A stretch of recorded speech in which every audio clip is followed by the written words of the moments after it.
Um, I'd like to introduce Hannah Mobley. Tonight's her senior thesis exhibition, and we're all excited to hear what she has to say. I think probably all the professors here have different stories to share about Hannah. This semester, I've been working with her in a directed study, Women Artists of the 20th and 21st Century, and just diving deep into that content. But last year, got to know her, and last semester as well. Very active in Art Night and organizing exhibitions, a student-ran exhibition here very regularly. That's very popular too. Really, even outside of the art department, there's students come from all over the university to participate in these events. So we're just really proud of her and this work. I think it's a gorgeous show, and we're excited to hear what you have to say. Thanks, Hannah. Let's give it up for Hannah.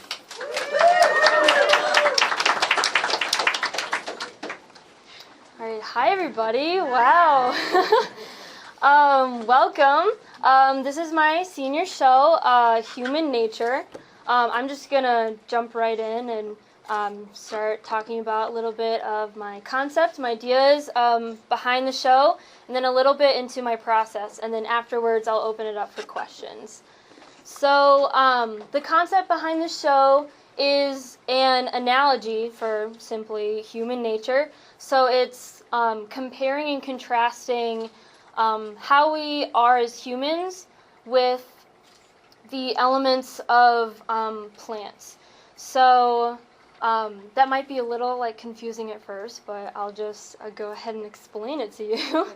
So there's different things that I see in different plants and flowers, how they live in community with each other, and they place down roots where they are and then are connected with the ones around them.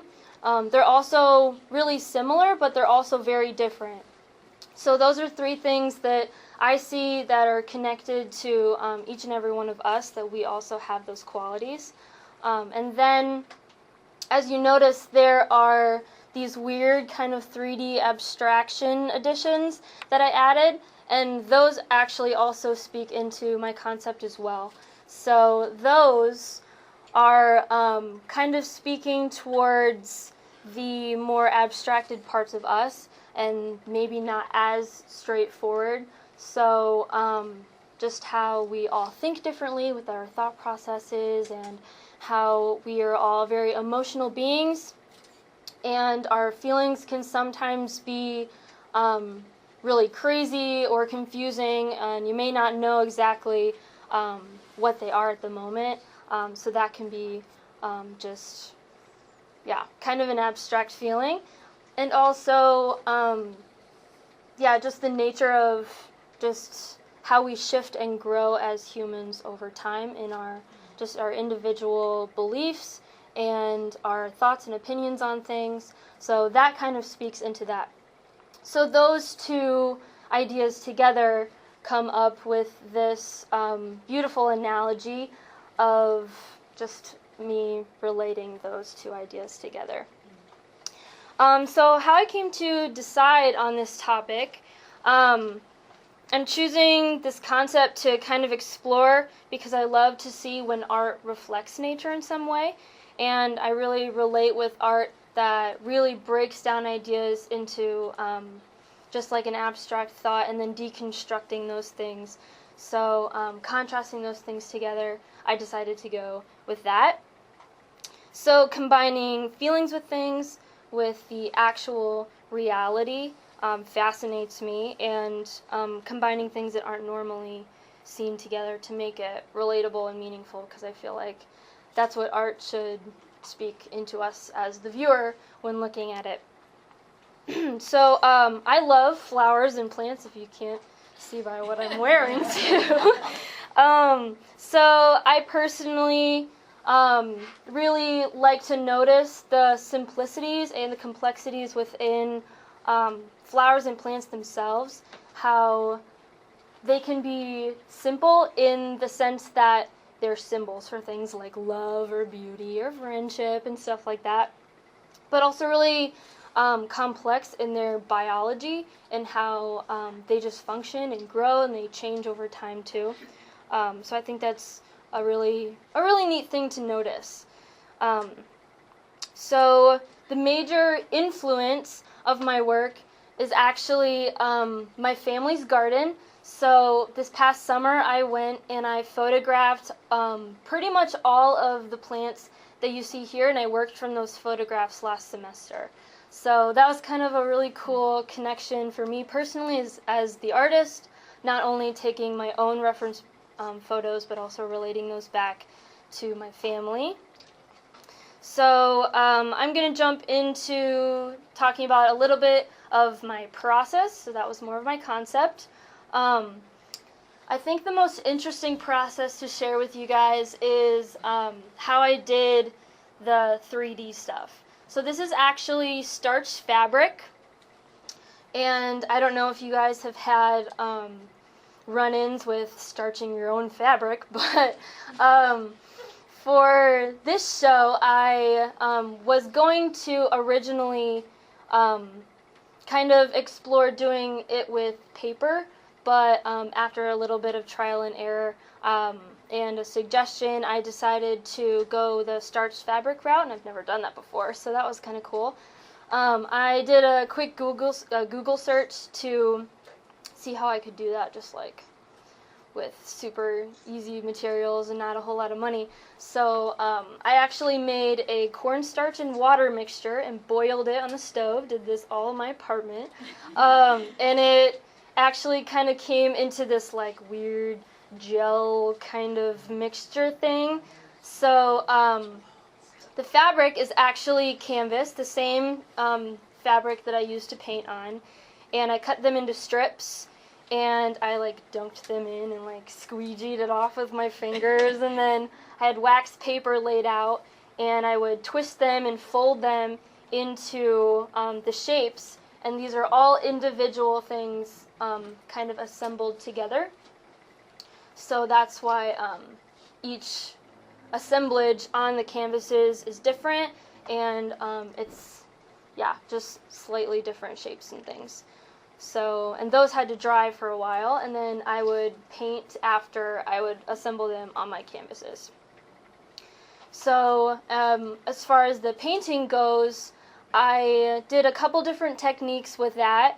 As you can see in some of them, if you look around, I will blend the paint flat onto the canvas, kind of as like a photorealistic type of thing. But then other parts I would mix in heavy gel medium in with my paint that I already like mixed the colors, and then I would apply that. So if you see here, it's super thick in that area, and if you look around, I did that in most of the other ones too. And I applied that either with a normal paintbrush or a palette knife, and I even used a spoon at one point. So you gotta get creative. Stay on top of things. But yeah, so that's kind of a little bit about my process and my concept of my art. So thank you.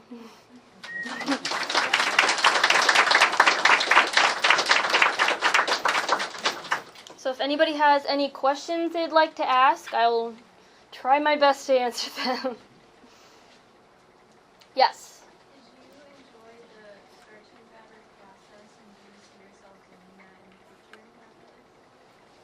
I did actually really enjoy it. It was a nice break from painting, because painting can sometimes be really mentally taxing, even if you're just standing there or sitting there. But it was kind of cool just to get messy and just kind of get really into it. So I liked that, that back and forth between. I definitely would love to explore this a little bit more. I know I kind of just like scratched the surface of it, and my professors last semester were really helping me with pushing me to like integrate it more with my paintings. So I think in the future I'll try to do that. Oh, we got a couple. Yeah. Is there a painting that you enjoyed making the most, or that is your favorite one? I think that I think the blue one back here, that one was really fun because it was mostly that thick paint I was talking to you about. So that was just kind of fun, just kind of throwing the paint up on there and just kind of like haphazardly. I didn't really need to think too much because sometimes with, especially a little bit more rendered things like that, you have to be a little bit more, like, so yeah, I'd say that one was really fun.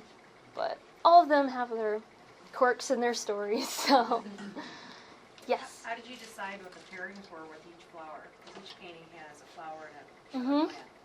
Yeah, so when you go to a store or like a flower store or like a grocery store and there's like the little flower section with all the bouquets and stuff, I wanted to kind of encapsulate more of a garden feel with this, and I felt like if I just did like flowers with flowers and it would kind of feel more like a bouquet or an arrangement. So like you wouldn't necessarily see lilies and jalapenos together in a bouquet. So roses and cucumbers, yeah, it's kind of weird. So I just kind of was looking at the colors of each of them, and then also like what my family like grew back at our house. So yeah. How long did it take for like the thick paint to dry? To dry? Yeah.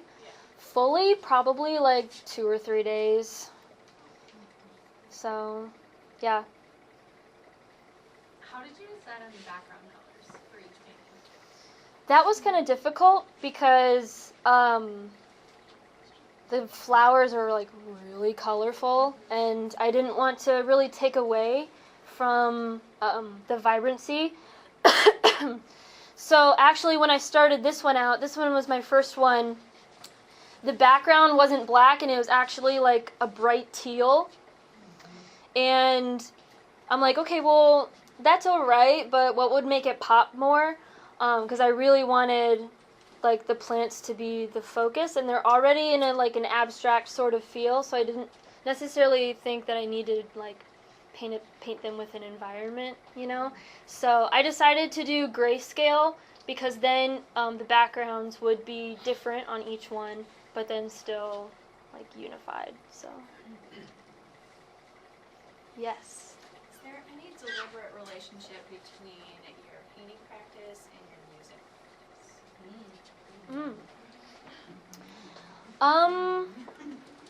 Well, I very much enjoy both. I think that, I don't know, because I'm a percussionist, so I can't be like, the melody just like inspired me. So I'm like, yeah, sick beats, all right, let's go. So I think that's a little bit of a juxtaposition there with like drumline and then like, beautiful flowers. So I think they're very rhythmic. yeah. So I was wondering if, that you had certain like inspirational music you painted to, or if there was a thought process that while you were making music and making art that was similar. Yeah, I guess I never really thought about it before, but I did listen to a lot of music when painting these, so. But, What kind of music? it kind of varied.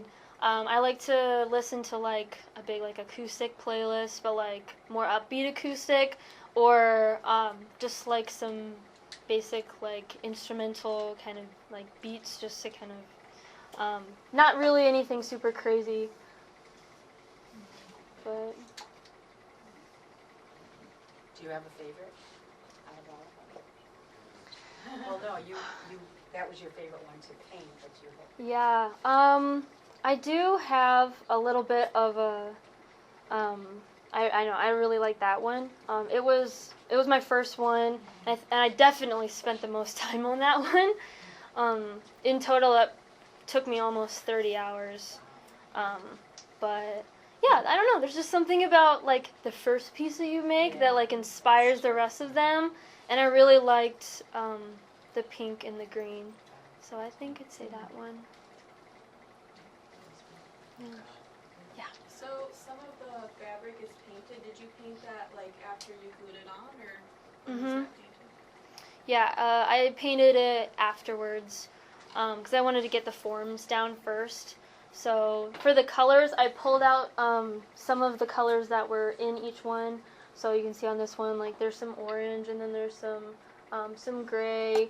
So, and then I actually on all of them pulled the background color into them a little bit.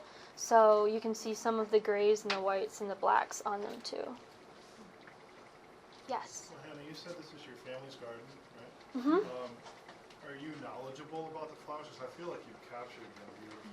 Thank brought them you. to life. And so, did you have a working knowledge of these flowers and like their properties and this kind of thing, or did you just go by what you saw and what you felt? I'm just curious. A little bit of both. I knew the names of them, so that's important. A lot of like the food ones, so like the jalapenos and the cucumbers and the basil and the blueberries. Like I like all those things, and maybe the jalapenos in moderation. But so yeah, there's that. But yeah, I think I have a lot of maybe just more emotional connection to it because I see them like in our backyard, in our front yard, in our garden by the fence, in our backyard. So I think it was more of an emotional decision than like I know about these plants sort of thing. So yes. If you could be any flower or any flower, which one would it be? If I could be one? Yeah.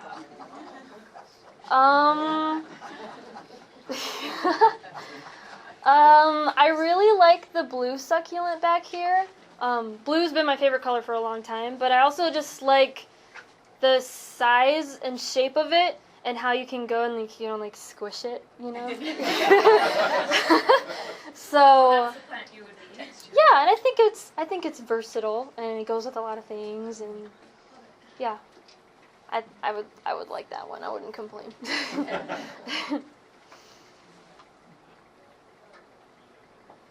Will you be selling these paintings? Yes, they are all for sale. So if you're interested, talk to me afterwards. So all right. Thank you.